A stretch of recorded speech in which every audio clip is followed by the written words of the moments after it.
صاحب الزمان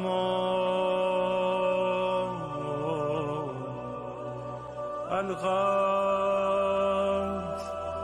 الغوث الغوث أدركني.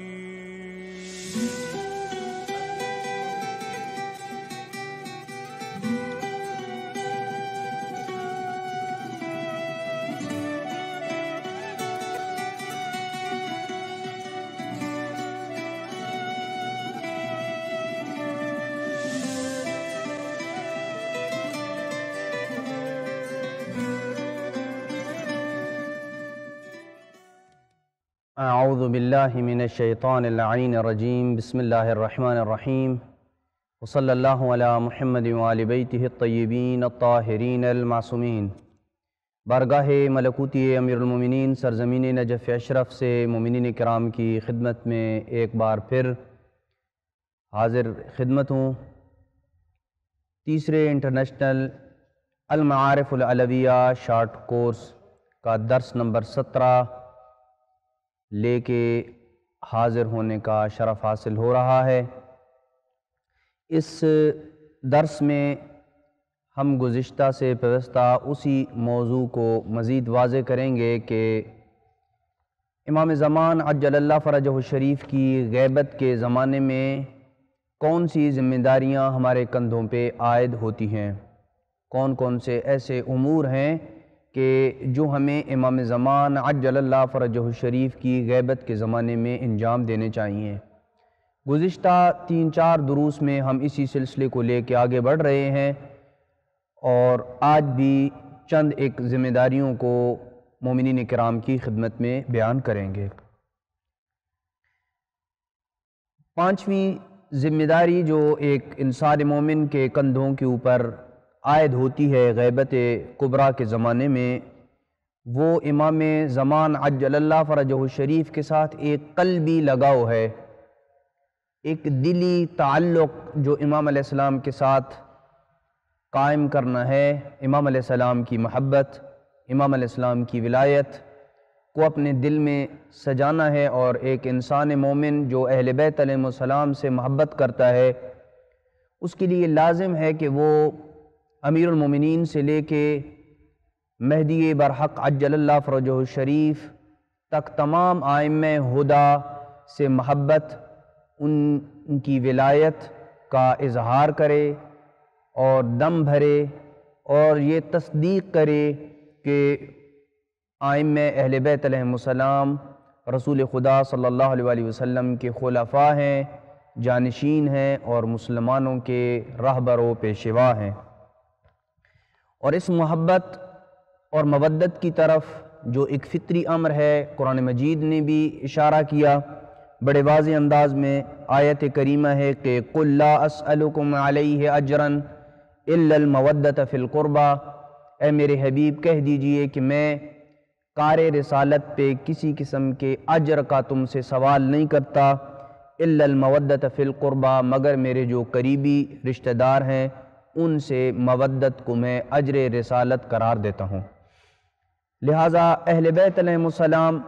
سے محبت، ان کی ولایت کو دم بھرنا یہ حکم قرآنی ہے. اللہ سبحانہ وتعالیٰ نے یہ حکم دیا ہے کہ اہل بیت علیہ السلام کے ساتھ ایک قلبی لگاؤ رکھیں، اور اس قلبی لگاؤ اور محبت اور ولایت کے بغیر اللہ سبحانہ وتعالیٰ نے کسی عمل کو بھی قبول کرنے سے معذرت کی ہے. اللہ سبحانہ وتعالیٰ کسی بھی انسان کے عمل کو اس وقت تک قبول نہیں کرتا جب تک اس عمل کرنے والے کے دل میں محمد و اہل بیت محمد کی ولایت نہیں ہوگی. محمد و اہل بیت محمد کی ولایت کا نور جب کسی انسان کے عمل کے ساتھ جڑ جاتا ہے تو پھر وہ عمل اس قابل ہو جاتا ہے کہ اللہ کی ذات اس کے اوپر قبولیت کی مہر لگائے. عمل کا صحیح ہونا الگ چیز ہے اور عمل کا قبول ہونا الگ چیز ہے. بہت سارے ایسے مسلمین اس دنیا میں موجود ہیں جن کے اعمال ان کی فقہ کی بنیاد پہ صحیح ہیں، فقہی شرائط قواعد و ضوابط کی بنیاد پہ ان کے اعمال صحیح ہو سکتے ہیں، لیکن ان کے اعمال کی قبولیت کی شرط یہ ہے کہ وہ اپنے دلوں میں نور محمد، نور ولایت محمد و آل محمد کو جب سجا لیں گے، اہل بیت علیہ السلام سے محبت کریں گے، اہل بیت علیہ السلام کی ولایت کا اقرار کریں گے، تصدیق کریں گے، تو ان کا عمل اس قابل ہو جائے گا کہ اس کے اوپر اللہ کی ذات قبولیت کی مہر لگائے، اور جب عمل قبول ہو جاتا ہے تو اللہ کی ذات اس کا اجر دیتی ہے، اور وہ اجر جنت کی شکل میں انسان کو نصیب ہوتا ہے۔ روایت میں ہے کہ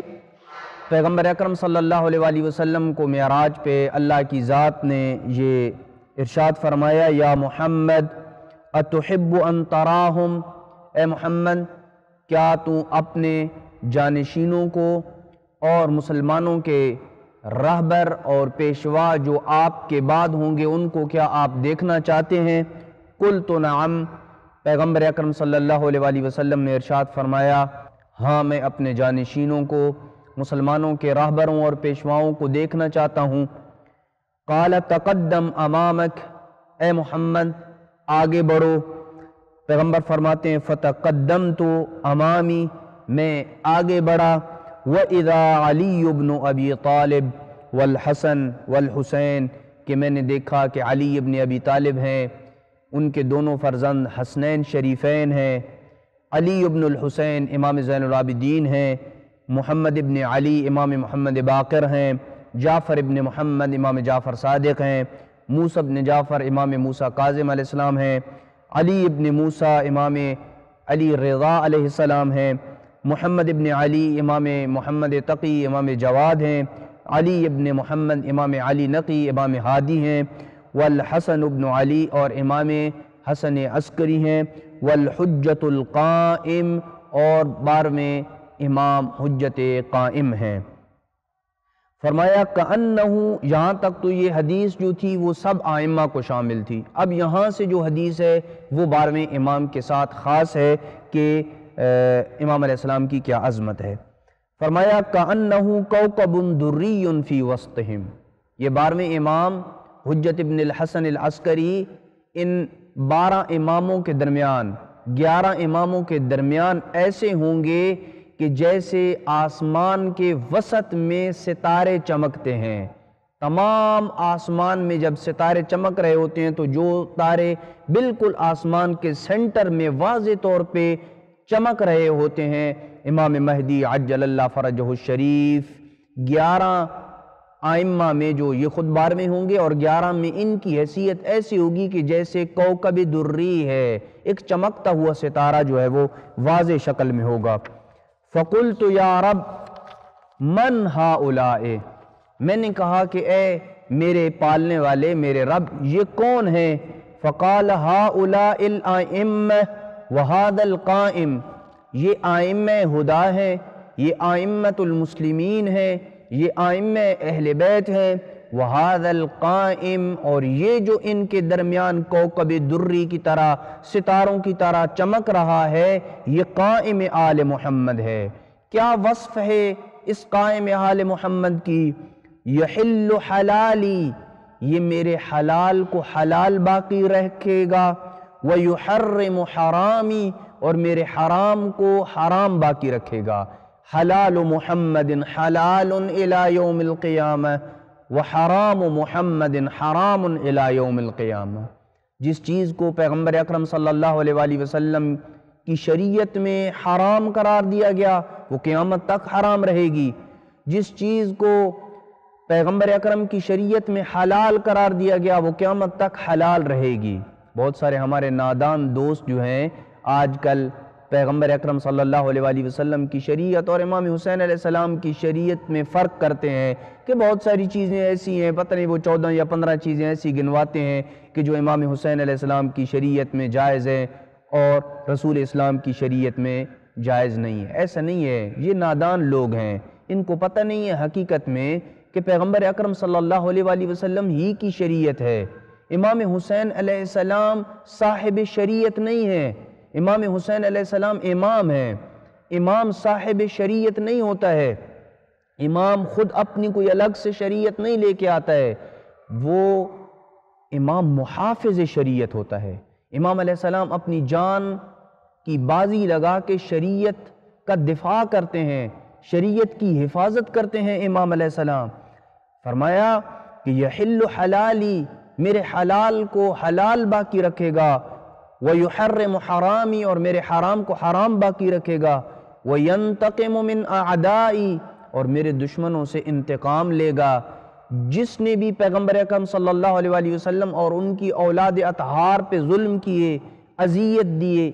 ستم کیے، ان سے انتقام لے گا۔ یا محمد احبب ہو، اے محمد آپ اس سے محبت کیجئے۔ پیغمبر اکرم صلی اللہ علیہ وآلہ وسلم امیر المومنین سے لے کے مادی برحق تک تمام سے محبت کرتے ہیں، اس میں کوئی شک نہیں ہے، لیکن فرمایا یا محمد احبب ہو، یعنی آپ اس سے محبت کیجئے۔ اس کا یہ مطلب نہیں ہے کہ باقیوں سے محبت کی تاکید نہیں کی گئی ہے، لیکن امام زمان عجل اللہ فرجہ الشریف کی عظمت کو مزید واضح اور امت مسلمہ کی نگاہوں میں اور ان کے اذہان میں واضح اور آشکار کرنے کے لیے یہ جملہ ارشاد فرمایا یا محمد احبب ہو، اے محمد آپ اس سے محبت رکھیے۔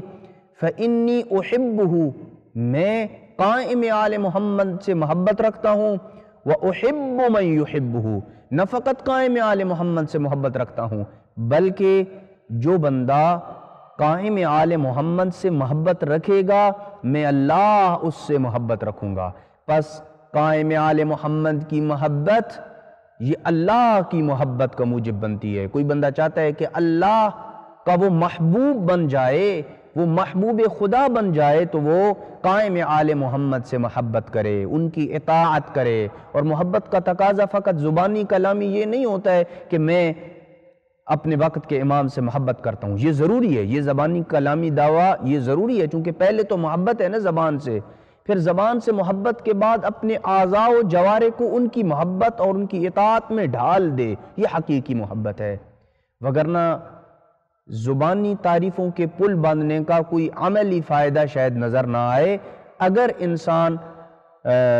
اس محبت کے نتیجے میں عمل کی طرف نہ بڑھے تو عمل بھی ضروری ہے اور محبت بھی ضروری ہے۔ لیکن یہ بات بھی شاید درست نہیں ہے کہ تنہا محبت کا کوئی فائدہ نہیں ہے، محبت کا بھی فائدہ ہے، اہل بیت علیہ السلام کی محبت بھی فائدہ دیتی ہے، لیکن عمل میں اگر ساتھ کہیں تھوڑی بہت کہیں کوتاہی ہو جاتی ہے تو شفاعت اہل بیت علیہ السلام کا عقیدہ موجود ہے، اہل بیت علیہ السلام شفاعت کریں گے۔ لیکن کوئی بندہ اس نیت سے اپنے عمل میں کوتاہی نہ کرے کہ میں چونکہ اہل بیت سے محبت کرتا ہوں میرے لیے تو شفاعت کا دروازہ کھلا ہے، نہیں، یوں نہ کرے، بلکہ وہ اہل بیت سے محبت کرے اور ان کے احکام، ان کی بتائی ہوئی تعلیمات پہ عمل کرنے کی کوشش کرے۔ کہیں اگر اس میں کوتاہی ہو جاتی ہے تو اللہ کی ذات نے شفاعت کا دروازہ کھول رکھا ہے۔ کہیں غلطی ہو جاتی ہے، دنیا سے وہ توبہ کیے بغیر رخصت ہو جاتا ہے تو پھر اللہ کی ذات نے شفاعت کا دروازہ کھلا رکھا ہے، اس لیے کہ اگر وہ توبہ کر کے دنیا سے رخصت ہو گیا تو پھر شفاعت کا کوئی مورد نہیں ہے سوائے اس شفاعت کے کہ جو بلندی درجات کے لیے ہوتی ہے، کیونکہ شفاعت دو طرح سے ہوتی ہے، ایک شفاعت گناہوں سے معافی کے لیے ہوتی ہے، یہ اس کے لیے جس کے گناہ ہیں، اور ایک شفاعت ہے درجات کی بلندی کے لیے کہ ایک بندہ ہے جس کے زندگی میں کوئی گناہ ہے ہی نہیں، ائمہ اہل بیت علیہ السلام کے گناہ نہیں ہیں، لیکن انہیں شفاعت کی تو ضرورت ہے۔ کس شفاعت کی ضرورت ہے؟ درجات میں بلندی کی شفاعت کی انہیں ضرورت ہے۔ پیغمبر اکرم صلی اللہ علیہ وآلہ وسلم کی شفاعت انہیں شامل ہوگی، یعنی پیغمبر کی شفاعت کا دائرہ اتنا وسیع ہوگا کہ بعض روایات میں ملتا ہے کہ حتی یطمع ابلیس فی رحمتہ، کہ ابلیس بھی یہ تمنا کرے گا کہ کاش آج مجھے ختمی مرتبہ صلی اللہ علیہ وآلہ وسلم کی شفاعت جو ہے وہ شامل ہو جاتی۔ لہٰذا جو بندہ اہل بیت علیہ السلام کی محبت اپنے دل میں رکھتا ہے لیکن بھول چوک سے اس سے گناہ سرزد ہو جاتے ہیں اور توبہ کیے بغیر دنیا سے رخصت ہو جاتا ہے، اور گناہ بھی جو ہیں وہ گناہ نے کبیرہ اس سے سرزد ہوئے اور توفیق توبہ کی نہیں ملی کہ اس گناہ کبیرہ کو وہ بخشوا سکے، تو اس صورت میں اہل بیت علیہ السلام کی شفاعت اس بندے کو شامل ہوگی اور اہل بیت اس کو آتش جہنم سے نکال لیں گے۔ اب اہل بیت علیہ السلام کی شفاعت مختلف جگہ پہ اسے کام آئے گی، ممکن ہے کہ موت کے وقت اسے کچھ ایسی سختیوں کا سامنا کرنا پڑے کہ جس سے اس کے گناہ معاف ہو جائیں، ممکن ہے کہ قبر میں اس کے اوپر عذاب قبر ہو اور اس کے گناہ معاف ہو جائیں، ممکن ہے کہ میدان محشر میں اس کو کچھ ایسے مصائب اور کچھ ایسے عذاب کا سامنا کرنا پڑے کہ اس کے گناہ معاف ہو جائیں۔ اگر ان تمام مراحل سے گزر گیا تب بھی گناہ باقی ہیں تو روایات کہتی ہیں کہ جہنم کے اوپر جو طبقہ ہوگا وہاں پہ انہیں ہلکا پھلکا عذاب دیا جائے گا، اور پھر اہل بیت علیہ السلام اپنی شفاعت کے صدقے ان کو باہر نکال لیں گے۔ لہذا محبت کام آئے گی، لیکن حقیقی محب یہ ہے کہ جب انسان اپنے محبوب سے محبت کرتا ہے تو پھر ان کی باتوں کو بھی ماننے کے لیے آمادہ و تیار رہے، اپنی طرف سے مکمل کوشش کرے۔ اگر غلطی بھول چوک سے شیطان کے وسوسے میں آ کے گناہ کر بیٹھا تو پھر اللہ کی ذات نے شفاعت کا دروازہ کھلا رکھا ہے، لیکن اس کے لیے عقیدے کا درست ہونا ضروری ہے۔ شفاعت کے موضوع کے اوپر ابھی گفتگو نہیں کرتا، لیکن سب سے بنیادی شرط جو شفاعت کے لیے ہے کہ کون سا بندہ شفاعت کے لائق ہوگا، قابل ہوگا اور مستحق ہوگا، پہلی شرط یہ ہے کہ اس بندے کا عقیدہ درست ہونا چاہیے۔ عقیدہ درست نہیں ہوگا تو شفاعت کی باقی شرائط بے شک پائی جائیں اس کو شفاعت نہیں نصیب ہوگی۔ پس اگر عقیدہ درست ہے اور میدان عمل میں وہ کوتاہی کر گیا اور گناہ بھی گناہ کبیرہ کر کے گیا اور توبہ کی توفیق نصیب نہیں ہوئی، یہ میں بار بار توبہ کی توفیق کی اس لیے بات کر رہا ہوں کہ روایات اہل بیت میں ہے کہ لا شفیع انجح من التوبہ، توبہ سے بڑھ کے کوئی شفیع نہیں ہے، کوئی کامیاب ترین شفیع نہیں ہے توبہ کے بغیر۔ بس توبہ خود شفیع ہے، مومن شفاعت کرے گا، قرآن شفاعت کرے گا، توبہ خود شفیع ہے۔ بس جو بندہ توبہ کر لے گا اللہ کی ذات اس کے گناہ معاف کر دے گا۔ جب گناہ معاف ہو جائیں گے تو پھر اسے اس قسم کی شفاعت کی ضرورت نہیں ہے کہ جس میں انسان اپنے گناہ کے معاف کروانے کے لیے شفاعت کا محتاج ہوگا۔ ہاں شفاعت کی اسے ضرورت پڑے گی، لیکن اس شفاعت کی کہ جو درجات کی بلندی کے لیے شفاعت ہوگی۔ لہذا جو بندہ اہل بیت علیہ السلام سے محبت کا دم بھرتا ہے اسے عمل کے لیے آمادہ رہنا چاہیے۔ اس لیے اس حدیث کے آخر میں اللہ کی ذات نے پیغمبر اکرم صلی اللہ علیہ وآلہ وسلم کو فرمایا یا محمد احبب ہو، اے محمد آپ مہدی برحق سے محبت کریں، فإنی احبہ، میں مہدی برحق سے محبت کرتا ہوں، وأحب من يحبہ، اور جو بندہ اس سے محبت کرے گا میں اللہ اس سے محبت کروں گا۔ یہاں تک ہم نے اس چوتھی ذمہ داری کو آپ مومنین کرام کی خدمت میں بیان کر دیا ہے کہ آیت مودت کی روشنی میں اہل بیت علیہ السلام اور خاص طور پہ امام مہدی عجل اللہ فرجہ الشریف کے ساتھ ایک قلبی ارتباط ہونا چاہیے، ایک قلبی محبت، ایک قلبی لگاؤ ہونا چاہیے، اور وہ محبت کی صورت میں ہے کیونکہ امام مہدی عجل اللہ فرجہ الشریف سے محبت کا حکم خدا ہے، یا محمد احبب ہو، اے محمد آپ اس سے محبت کیجئے۔ لہذا دعا کروں گا کہ اللہ کی ذات ہمیں یہ توفیق نصیب فرمائے کہ ہم اپنے سینوں میں، اپنے دلوں میں حقیقی محبت مہدی کو سجائیں اور اس محبت کے جو حقیقی تقاضے ہیں انہیں پورا کریں، اور اس محبت کے نتیجے میں ہمارے کندھوں کے اوپر جو ذمہ داریاں عائد ہوتی ہیں انہیں انجام دیں اور امام زمان عجل اللہ فرجہ الشریف کے سامنے سرخرو ہو سکے۔ وصلی اللہ علی محمد وآل بیتہ الطیبین الطاہرین المعصومین۔